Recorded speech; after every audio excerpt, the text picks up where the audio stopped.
പെരുമ്പാവൂർ ചുണ്ടക്കുഴിയിൽ സ്വകാര്യ ഗോഡൌണിന്റെ പാർശ്വഭിത്തി ഇടിഞ്ഞു വീണു. വീണ സമയത്ത് കാൽനടയാത്രക്കാരോ മറ്റു വാഹനങ്ങളോ ഇല്ലാതിരുന്നതിനാൽ വൻ ദുരന്തമാണ് ഒഴിവായത്. പൊതുമരാമത്ത് വകുപ്പിന്റെ കീഴിലുള്ള പ്രളയക്കാട് ചെട്ടിനട റോഡിലേക്കാണ് മതിൽ ഇടിഞ്ഞു വീണത്. തകർന്നു വീണ കോൺക്രീറ്റ് പാളികളും മറ്റും നീക്കം ചെയ്യാനുള്ള നടപടി എത്രയും വേഗം സ്വീകരിക്കണമെന്നാണ് നാട്ടുകാരുടെ ആവശ്യം.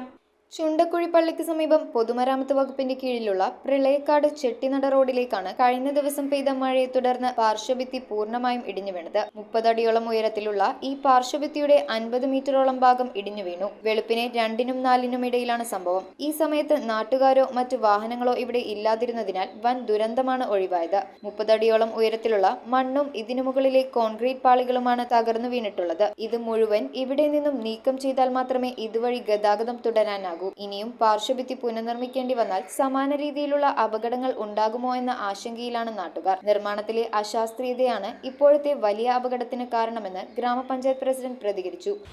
ഈ കെട്ടേണ്ട രീതിയിൽ അതിൻ്റെ എഞ്ചിനീയർമാരൊക്കെ ബന്ധപ്പെട്ടാണ് ഇത്രയും ചൈന മതിൽ പോലെ ഇങ്ങനെ വലിയൊരു മതിൽ പണിതപ്പോൾ അത് ഒന്ന് ശ്രദ്ധിക്കേണ്ടതായിരുന്നു. അപ്പോൾ തീർച്ചയായിട്ടും ഈ കമ്പി ഇല്ലാതെ കെട്ടിക്കഴിഞ്ഞാലുള്ള അവസ്ഥ മനസ്സിലായല്ലോ. വളരെ കെട്ടായിട്ട് കെട്ടേണ്ട ഒരു മതിലാണിത്.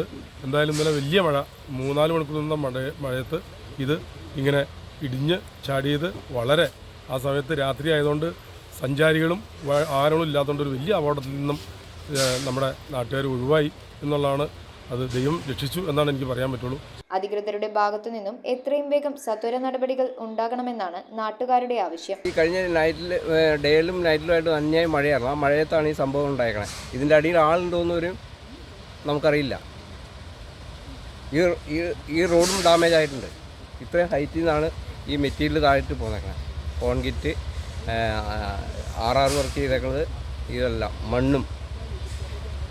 അപ്പോൾ അതിനെക്കുറിച്ച് അടുത്ത നടപടികൾ എന്താണെന്ന് വെച്ചാൽ ഡിപ്പാർട്ട്മെൻറ്റായി ഇടപെട്ട് സൂട്ടബിളായ രീതിയിൽ ചെയ്യുക എന്നുള്ളതാണ് നമ്മുടെ അഭിപ്രായം. News bureau, Perumbavoor. Kopparambil Ayurvedic hospital and research centre. ഉഴിച്ചിൽ, lumbar spondylitis, cervical spondylitis, disc bulging കൊണ്ടുണ്ടാവുന്ന ബുദ്ധിമുട്ടുകൾ എന്നിവ ചികിത്സിക്കാൻ വിദഗ്ധരായ ഡോക്ടർമാർ. Kopparambil Ayurvedic hospital and research centre.